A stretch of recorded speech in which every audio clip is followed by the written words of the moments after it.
Hello everyone, আসসালামু আলাইকুম। কেমন আছেন আপনারা সবাই? অনেকদিন ধরে গ্রামের বাসায় অনেক মজা মাস্তি করলাম আর এত আনন্দের ভিতরে ছিলাম যে বুঝতেই পারিনি যাওয়ার ঘন্টা বেজে গেছে। তাই তো চলে যেতে হবে বাসায়। একটা কথা আছে না, যেতে নাহি মন চায় তবুও যেতে হয়। ঠিক আমার ক্ষেত্রেও এমনটাই হয়েছে। গ্রামের বাসায় ঘুরতে আসলে একদম যেতে ইচ্ছে করে না, কিন্তু তো কিছুই করার নাই। সময়ের সাথে সাথে সবকিছু পরিবর্তন হয়, সবকিছুই মেনে নিতে হয়। ঠিক তেমনই জীবন আমাদের যেখানে যেমন ভাবে নিয়ে যাবে ঠিক তেমন ভাবে আমাদেরকে যেতে হবে। তাই যখন গ্রামের বাসায় থেকে বাসায় চলে যাই, যাওয়ার সময় গ্রামের বাসায় কি কি শাকসবজি, ফলমূল আরও অন্যান্য অনেক কিছুই নিয়ে যাওয়া হয়। আর হ্যাঁ, ধুন্দুল কাটতে কাটতে একটা জিনিস খেয়াল করলাম, ধুন্দুলের কালার আর আমার ড্রেসের কালার ম্যাচিং হয়ে গেছে।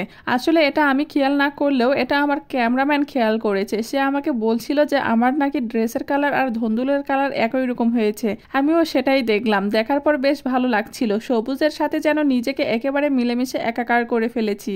যাই হোক, গ্রামে বেড়াতে আসবো আর গ্রামের কোনো কিছু নিয়ে যাব না সেটা তো হতেই পারে না। আর যাওয়ার সময় তো যেটাই পাই না কেন সব কিছু নিয়ে যায়। আর আমি নিয়ে না গেলেও সবকিছু আমার আম্মু আমাকে বেঁধে দেয় নিয়ে যাওয়ার জন্য। বিশেষ করে গ্রামের বাসায় আসলে শাকসবজি যেগুলো লাগানো থাকে সেগুলো নিয়ে যাওয়ার চেষ্টা করি। এগুলো কীটনাশক মুক্ত শাকসবজি। তাই ভাবলাম বাসায় যেহেতু যাব, বাসায় যাওয়ার আগে আমার আম্মুর ধুন্দুল গাছ থেকে যতগুলো ধুন্দুল সংরক্ষণ করা যায় সবগুলোই নিয়ে যাব। আমি ধুন্দুলের বিভিন্ন রেসিপি খেতে ভীষণ ভালোবাসি। বলতে গেলে আমার পছন্দের একটা সবজি। তাই আমি খুঁজে খুঁজে একটা একটা করে ধুন্দুল কাটতেছি। যেগুলো খাওয়ার উপযোগী হয়েছে সবগুলোই নিয়ে যাব। অনেক দিন পর পর গ্রামের বাসায় আসা হয়, তাই যখন আসি যা পাই সব কিছু নিয়ে যাই।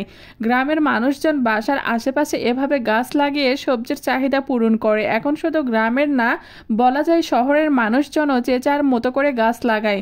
গাছ লাগাতে পছন্দ করে না এমন মানুষ খুঁজে পাওয়া খুবই দুষ্কর। সবাই কম বেশি গাছ লাগাতে পছন্দ করে, আর নিজের হাতে গাছ লাগানোর পর সেই গাছে যদি এইরকম ধুন্দুল হয়, খেতে যেরকম ভালো লাগে তার থেকে দেখে মন ভরে যায়। আর সব থেকে বেশি ভালো লাগার বিষয় হচ্ছে নিজের হাতে সবজিগুলো কাটা। তাই আমি একটা একটা করে যতগুলো ধুন্দুল খাওয়ার মতন হয়েছে সবগুলো পেরে নিচ্ছি। এখানে সম্ভবত 3 থেকে 3.5 কেজির মতন ধুন্দুল হবে। সবগুলো ধুন্দুল আমার পাড়া হয়ে গেছে। এরপরে চলে আসছি আখ কাটতে।